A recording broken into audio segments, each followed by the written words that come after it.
Tudo- Bom dia aos presentes. Meu nome é Ronald, está no slide. Eu sou acadêmico da ESC, estou no segundo ano, ou se você for fazer a equivalência aí com o modelo das outras faculdades no terceiro período. Hoje eu vou trazer o tema de cefaleias e eu preciso saber se está tudo certinho, para eu já poder começar a passar o conteúdo.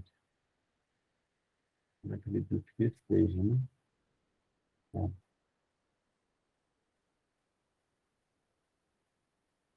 ok, então o slide hoje ele está dividido de forma que eu vou começar falando sobre o geral, porque essa faleia é uma palavra meio esquisita, às vezes a gente não sabe o que é certinho, depois eu vou citar os tipos de cefaleia que a gente tem, tipos de cefaleia primária, nas secundárias eu não vou me aprofundar tanto, depois eu vou explicar um pouco da fisiopatologia, e aí eu termino a aula, assim, quando eu acabar de falar da fisiopatologia.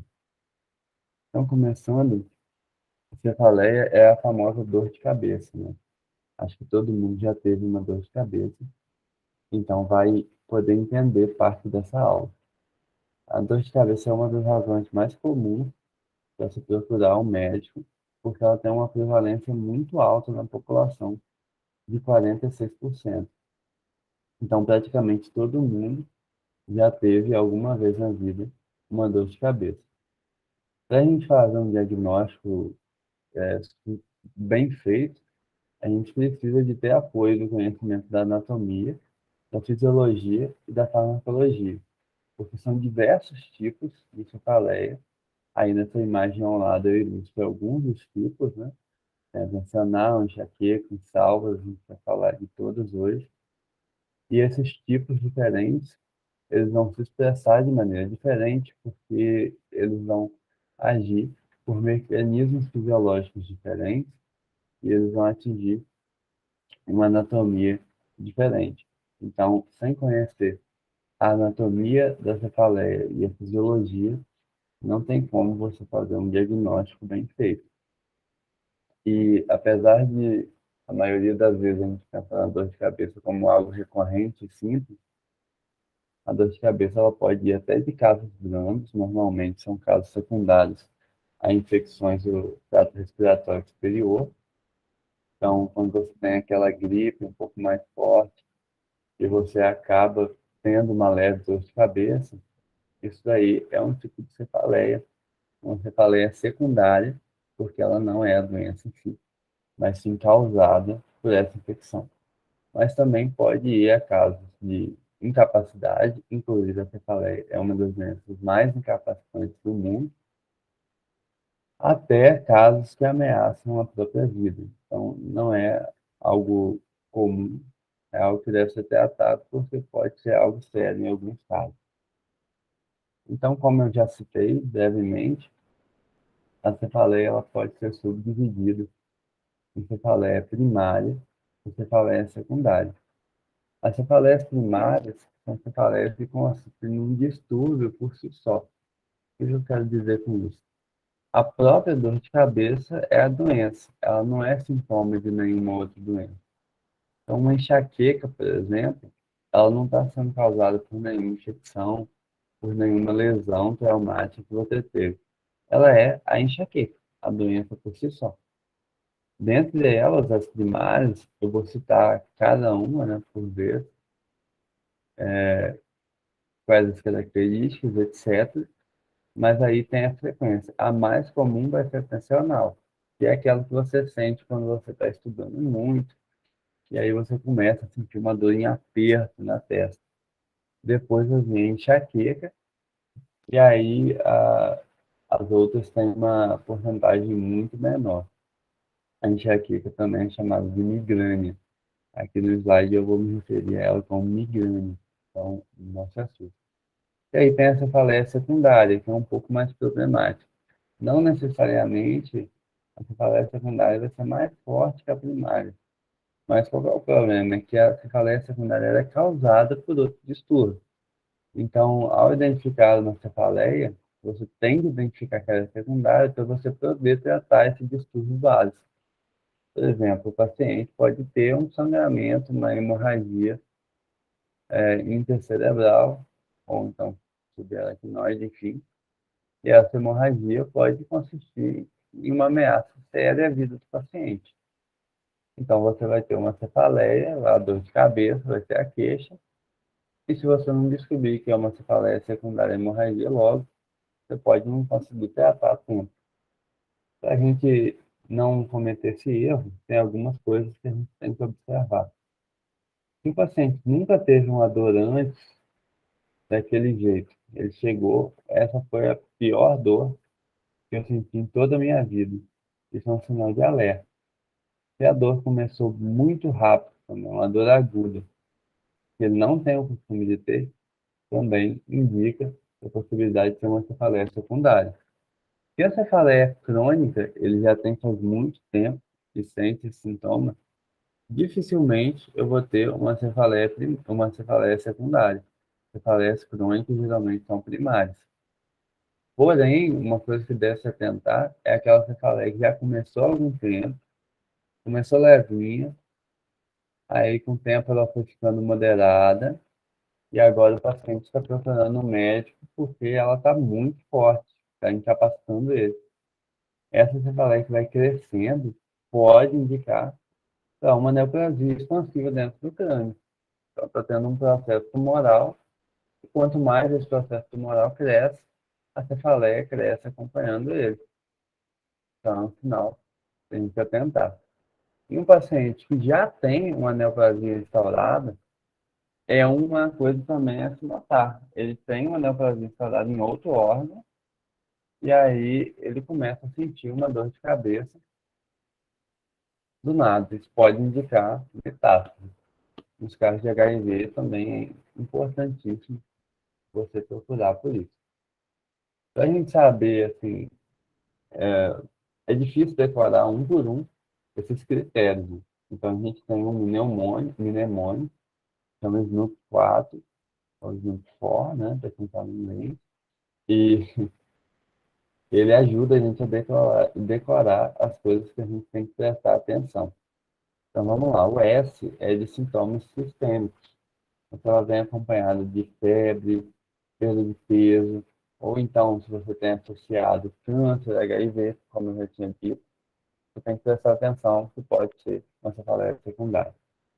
Se você tem sintomas neurológicos e sinais associados também, se ela é abrupta, ela começou do nada e dá um pico. E aí tem essa thunderclap, né, que é aquela pior na vida, uma cefaleia muito forte. O odd odor, se a pessoa tem mais de 50 anos, pode indicar para alguma doença base comum da idade avançada, como, por exemplo, o glaucoma, que pode causar cefaleia. Se ela tem uma história prévia de dor de cabeça ou não. E aí é importante, se ela tiver essa história prévia, como eu disse para você, se for crônica, geralmente é primária, mas se ela muda de padrão, eu sempre tive uma dor de cabeça em aperto bilateral, e de repente eu começo a ter uma dor de cabeça localizada, pulsátil, à esquerda. Isso pode indicar que seja uma cefaleia secundária. Page postural, que é quanto à postura, que quando o paciente muda de posição, a dor de cabeça também muda, ou passa a acontecer, pode indicar cefaleia secundária. Se ela é precipitada pela manobra de Valsalva é quando você coloca o punho à frente da boca e faz pressão. Ela é usada geralmente para fazer a verificação de hérnias inguinais, aquela manobra que eles faziam antigamente, ainda fazem nas comissões de seleção do exército. Pode indicar aí uma formação de tiare, né? Zumbido pulsátil, pode ser ouvido pelo paciente, o paciente, ó, estou ouvindo um zumbido sem parar. Ou então você mesmo pode colocar o estetoscópio e ouvir. Isso indica fortemente uma malformação arteriovenosa que está fazendo esse zumbido. E, por último, gravidez, pregnancy. Bom, Aqui eu trouxe os cartões amarelos de capobião também, né?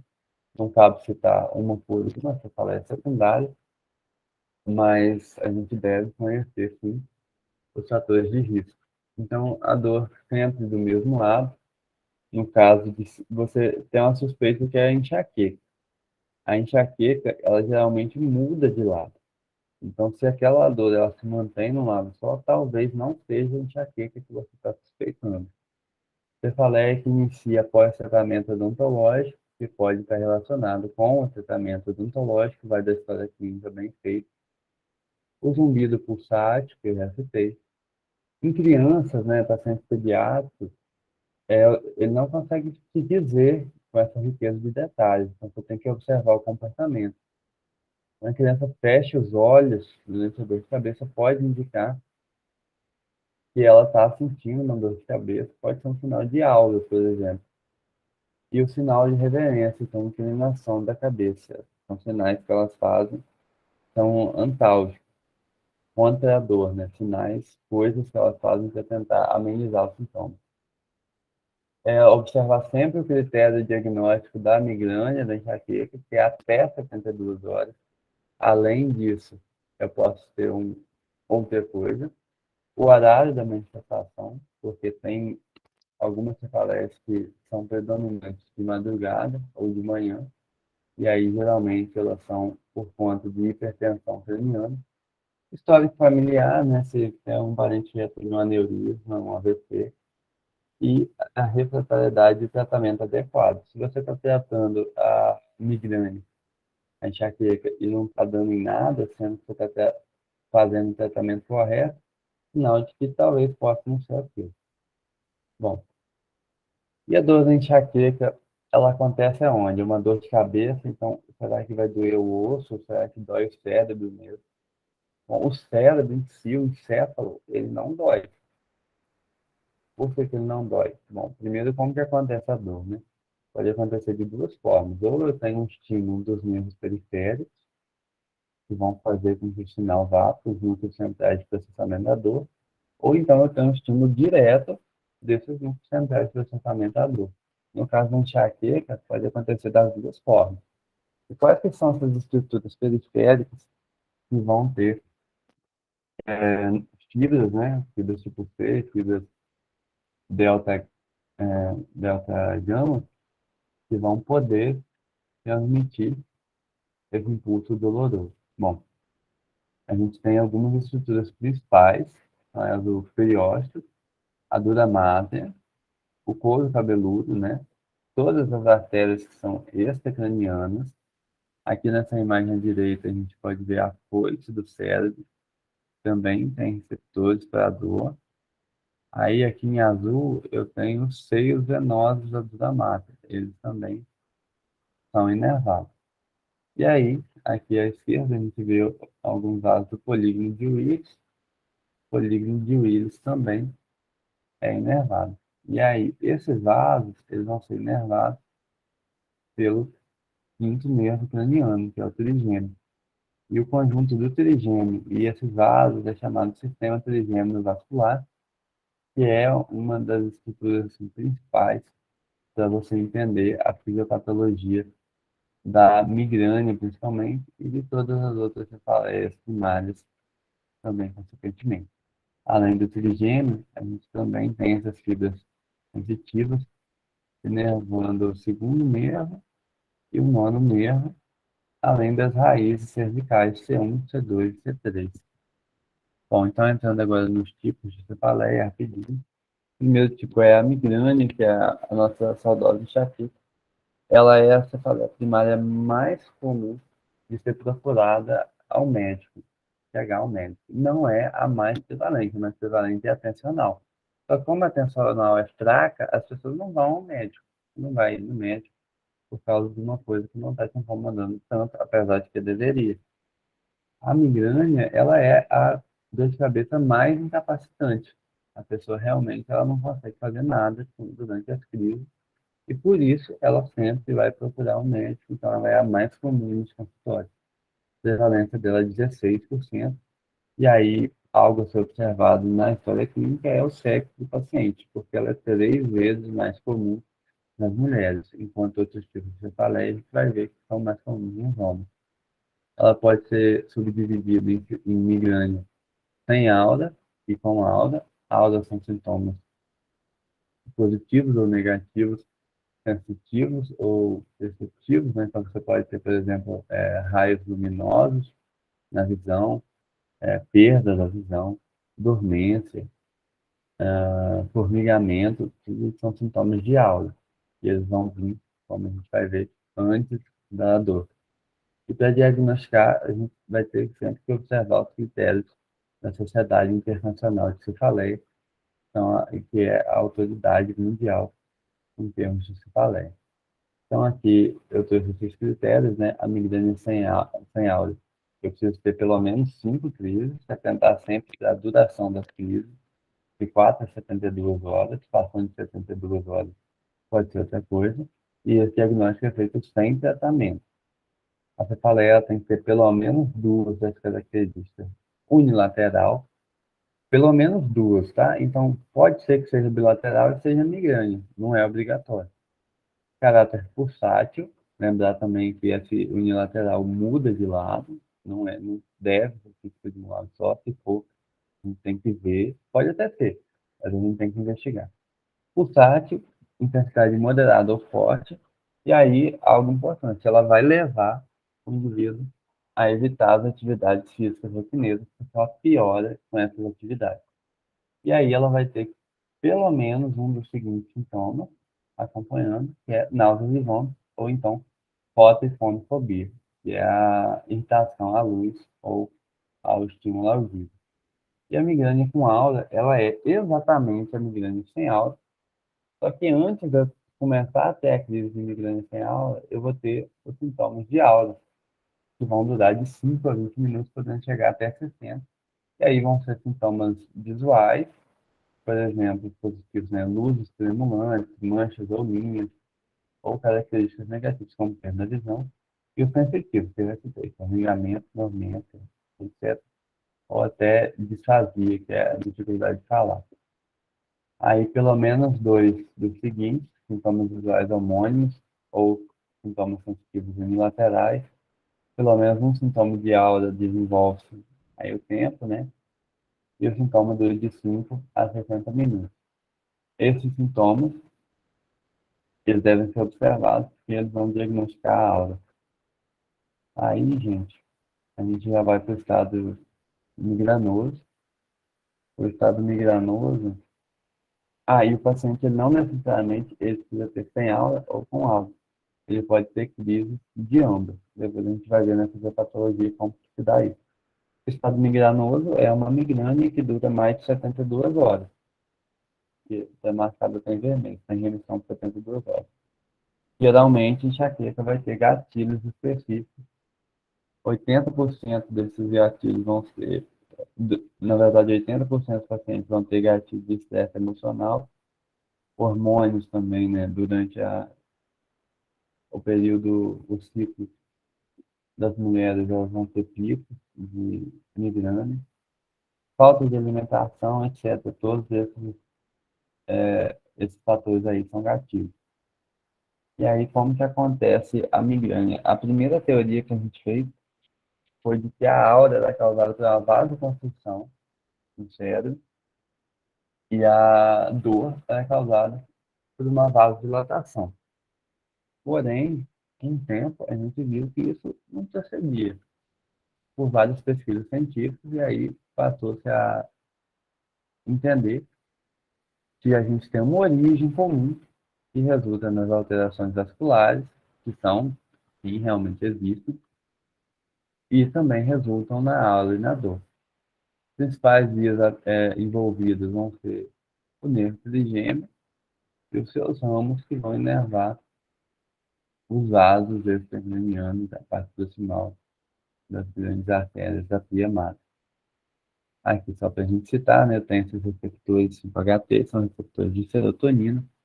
A serotonina, o que parece, está envolvida na fisiopatologia da migrânia. Se a gente aplica uma droga intramuscular no paciente que não tem enxaqueca, ele sente enxaqueca. E se a gente aplica serotonina no paciente que está com enxaqueca, a enxaqueca é aliviada. Então, de alguma forma, ela está envolvida. Esses receptores eles são de vários tipos, né? Esse 5-HT1B, que está no vaso, ele faz vasoconstricção. Então, ele até vai com aquele primeiro modelo, né? Faz vasoconstricção, alivia a dor, porque a dor é causada pela vasodilatação, mas a gente sabe que isso não existe. Tem o 5-HT periférico, que vai inibir a inflamação neurogênica, que é o extravasamento do plasma. E tem também receptores desses que estão nos núcleos centrais. Então, especula-se que ela possa agir em um desses, então possa agir de um mecanismo que a gente não sabe, ou então, durante a crise de enxaqueca, a serotonina possa entrar no encéfalo e agir centralmente aqui, nesses receptores centrais, que são indicados. Bom, então, dando um panorama mais geral, da onde surge? A gente sabe que as pessoas que têm enxaqueca, elas tendem a passar para os filhos. Então, é uma doença assim, genética. E qual que é a alteração genética que causa ela? Bom, a enxaqueca é uma canalopatia. Então, ela é uma alteração no canal, mais especificamente no canal de cálcio do tipo PQ. Essa alteração no canal de cálcio torna eles mais excitáveis, o que torna também alguns neurônios de núcleos centrais hiperexcitáveis. Esses núcleos hiperexcitáveis, sob alguns estímulos, né, que a gente viu, emocional, várias coisas, eles vão se tornar hiperexcitáveis e vão causar um fenômeno que se chama depressão alastrante. Sobre a depressão alastrante, eu preciso contar um pouco a história para vocês. Muito tempo atrás, antes de 1900, lá vai bolinha, teve um pesquisador, Walton, que ele tinha enxaqueca com aura e ele, muito brilhantemente, mediu o tempo que demorava para a aula dele passar. E ele viu que ela era progressiva, então ela começava e ia aumentando e durava uma velocidade X com que ela avançava. Tempos depois, um pesquisador brasileiro, em 1944, chamado Aristides Leão, ele descobriu um fenômeno cerebral chamado depressão alastrante, que era uma despolarização cortical orientada, que surgia polo occipital e avançava por todo o corpo. E aí, mais à frente, em 1980 e poucos, uma dupla de pesquisadores eles perceberam que havia também um fenômeno chamado hipoperfusão alastrante, em que a perfusão sanguínea no encéfalo ia também diminuindo progressivamente. E essa diminuição ela não respeitava a anatomia dos vasos, ela seguia de forma independente. E isso indicou que essa hipoperfusão alastrante poderia ser causada pela depressão alastrante de Leão, que foi identificada pelo Aristides Leão, lá em Harvard, em 1944.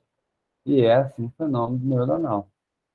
Então, retomando o raciocínio, a gente tem uma hiperexcitabilidade que causa a depressão alastrante, e essa depressão alastrante causa os fenômenos vasculares. E aí, essa mesma depressão alastrante, a gente já tem identificado por uma dupla de pesquisadores, e essa depressão alastrante, ela vai causar ativação do núcleo trigeminal. Como que eles fizeram isso? Eles identificaram que quando ela passa, a gente tem ativação do pró-oncogênio C-fólico no núcleo do trigêmeo, que é um pró-oncogênio que marca a ativação. Então, prosseguindo, eu tenho aqui a ativação do núcleo caudal do trigêmeo, e o núcleo caudal do trigêmeo ele vai agir de duas formas, ortodromicamente e antidromicamente.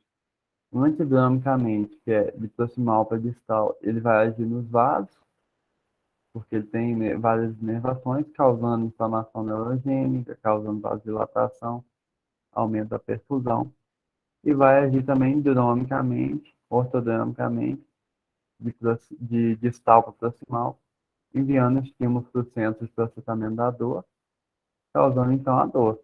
Logo, a aura vai vir da depressão laxante Se eu tenho uma migrânia sem aura, então quer dizer que eu tive uma depressão bastante subclínica, leve. Se ela fosse mais forte, ela causaria aura. E a dor vai vir dessa estimulação do trigêmeo que estimula os núcleos centrais de processamento da dor, bem como da inflamação neurogênica que é causada.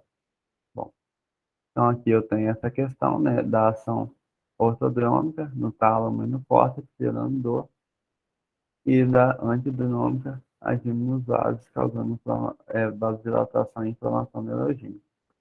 Passando para o próximo tipo, tem a cefaleia tensional, que é o tipo mais comum, prevalência também muito maior em mulheres. Ela tem a classificação de infrequente até 12, frequente até 180 episódios por ano, e crônica, que é mais de 180.